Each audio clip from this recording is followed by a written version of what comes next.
नमस्कार, मैं हूं पल्लवी नागपाल जयरथ, प्रोफेसर बड़ा गुरुकुल। पैसा कमाना तो हर कोई आपको सिखा देता है, लेकिन क्या आपको किसी ने यह बताया कि पैसा बचाते कैसे हैं?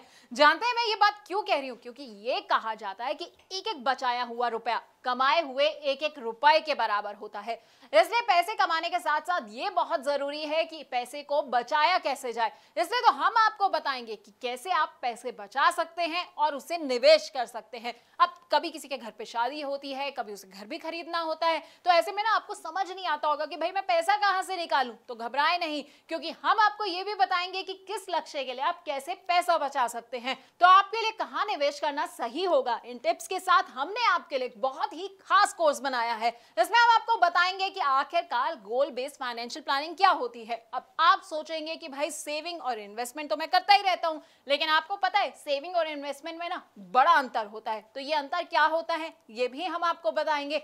पोर्टफोलियो मैनेजमेंट क्या होता है और कैसे आप गोल बेस्ड अपना पोर्टफोलियो बना सकते हैं, ये हम आपको समझाने वाले हैं। अब कई तरह के ना सिनेरियोज होते हैं, जैसे कि लोग क्या करते हैं, थोड़ा थोड़ा पैसा जो है वो हर महीने की सैलरी से निकालते हैं और उसे निवेश कर देते हैं। तो कई लोग क्या करते हैं कि बोनस मिला और सारा का सारा पैसा निवेश कर दिया। तो कौन सा सिनेरियो किसके लिए सही रहता है ये हम आपको बताएंगे। अपने कोर्स में हम आपको म्यूचुअल फंड्स के बारे में भी बताएंगे। और अगर आपके कुछ शॉर्ट टर्म गोल्स हैं, जैसे कि आप सोच रहे हैं कि भाई 6 महीने के बाद जो है ना मैं एक स्कूटर खरीद लेता हूं, या मैं सोच रहा हूं कि 6 महीने के बाद जो है बच्चों को घुमाने ले जाऊं, तो ऐसे गोल्स के लिए पैसा कैसे आपको इकट्ठा करना है ये हम आपको बताएंगे। अब कई आपके गोल्स ऐसे होंगे जो मीडियम टर्म होंगे, यानी कि आप सोच रहे होंगे कि भाई एक फॉरेन में अच्छी सी वेकेशन प्लान कर ली जाए, या फिर मेरे बच्चे की पढ़ाई जो है ना अब खत्म होने वाली है, अब उसकी हायर एजुकेशन की बारी आने वाली है, तो भाई मुझे उसके लिए पैसा कैसे इकट्ठा करना है, तो वो हम आपको बताएंगे। कौन कौन से म्यूचुअल फंड्स जो आप ऐसे में चुन सकते हैं, हाइब्रिड फंड्स ले सकते हैं, बैलेंस एडवांटेज फंड ले सकते हैं।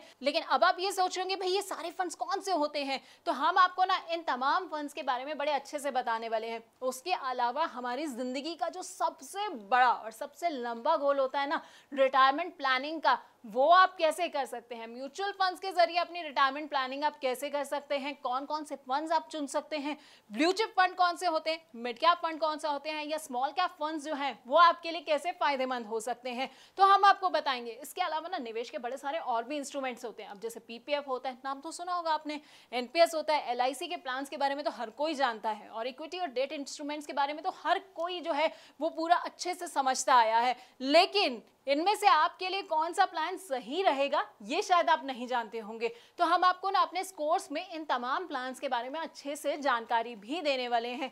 और अगर आप रिटायर हो चुके हैं और आप सोच रहे हैं कि भाई मुझे तो बड़ा सारा रिटायरमेंट के बाद जो है ना पैसा मिल गया है, अब इसे मैं कहां पर निवेश करूं, तो बस आपको टेंशन नहीं लेनी है, क्योंकि हम आपको ये भी बताएंगे कि रिटायरमेंट के बाद आप कहां निवेश कर सकते हैं। यानी कि इन 12 वीडियोस में हम आपको आपकी फाइनेंशियल प्लानिंग के बारे में सब कुछ बताने वाले हैं। तो अगर आप अपनी जिंदगी ना सुकून से जीना चाहते हैं, रिटायरमेंट के लिए परफेक्ट प्लानिंग करना चाहते हैं, तो बस आपको क्या करना है, आपको हमारा ये कोर्स देखना होगा।